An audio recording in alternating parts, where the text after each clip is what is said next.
guys, it's Emily. Welcome back to The Casual Puzzler, to a very exciting video. A couple of weeks ago, I went antiquing with my sisters and my mom, and it was a very spur of the moment thing. We were out having tea, we walked by an antique shop, and then we spent a while just like perusing in there. There's a ton of different vendors to shop in, even though it's like one store. And towards the end of our shopping trip, I just happened to like bend down, and there was two puzzles there that were antiques. And so I did purchase both of them.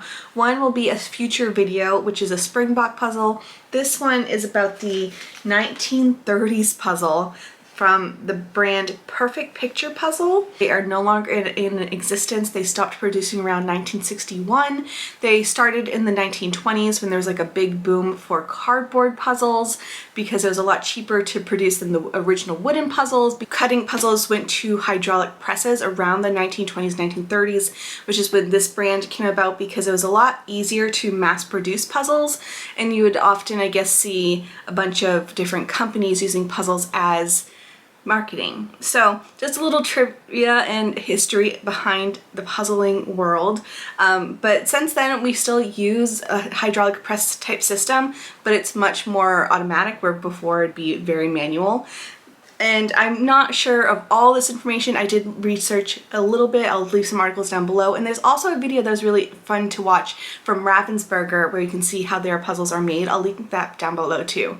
Anyways, I know you didn't come here for a little history lesson, but I'm a history buff. I thought it was fun to learn, and that's why I wanted to learn a little bit more about what the puzzling was like back in the 1930s before doing this puzzle.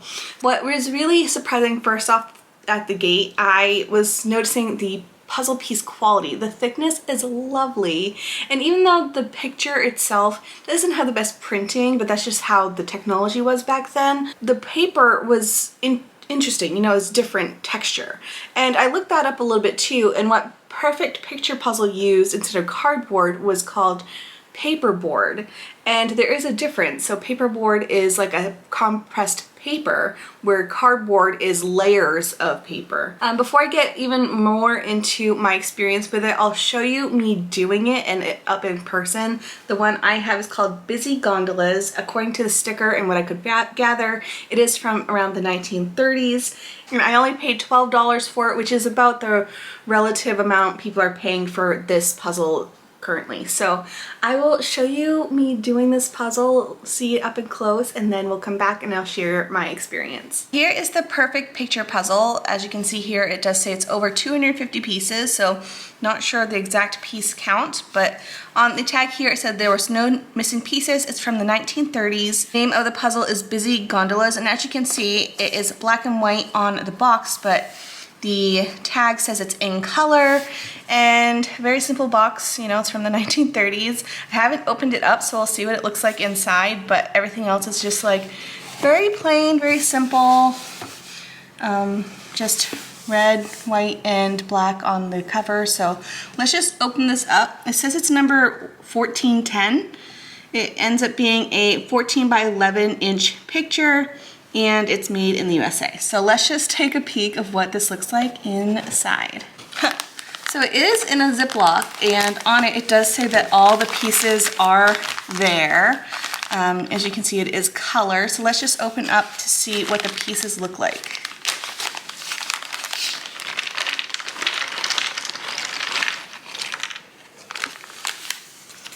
Alrighty. So they are colored, but they're definitely not like super vibrant, but the cardboard actually feels really nice and thick. Some pieces are connected already, and it does look like they're secure enough that you can pick up a couple pieces at a time.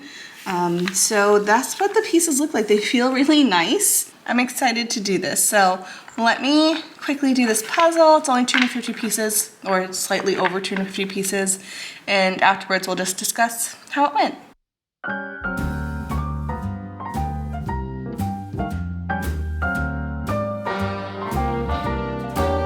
A little different than all the rest. I'm quite old-fashioned, where I had sometimes played chess. And when I'm out, I'm looking for that vintage fling. But all complexions that I adore, so hard to finally see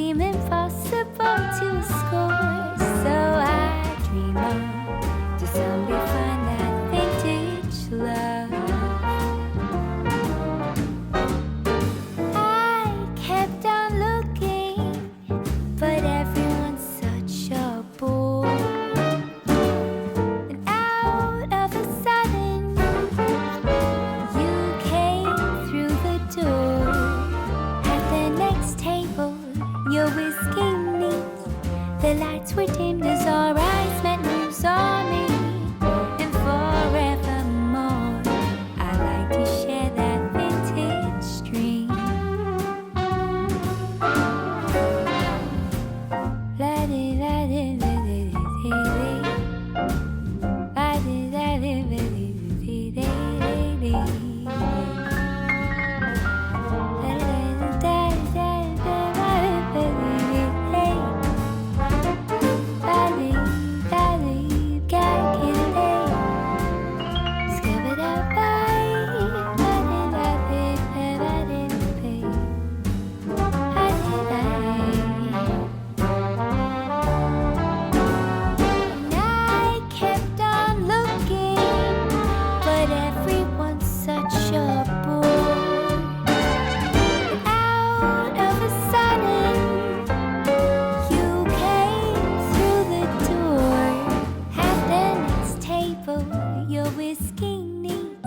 The lights were dimmed as our eyes met and you saw me. And forevermore, I like to share that vintage dream. Yeah, forevermore, we're living in that vintage dream.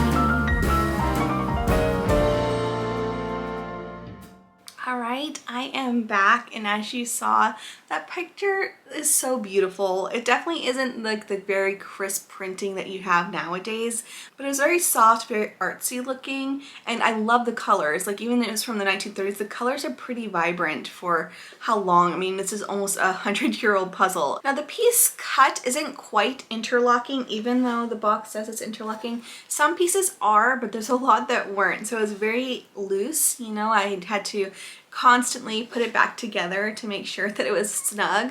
But when you had the pieces together, it almost looked seamless.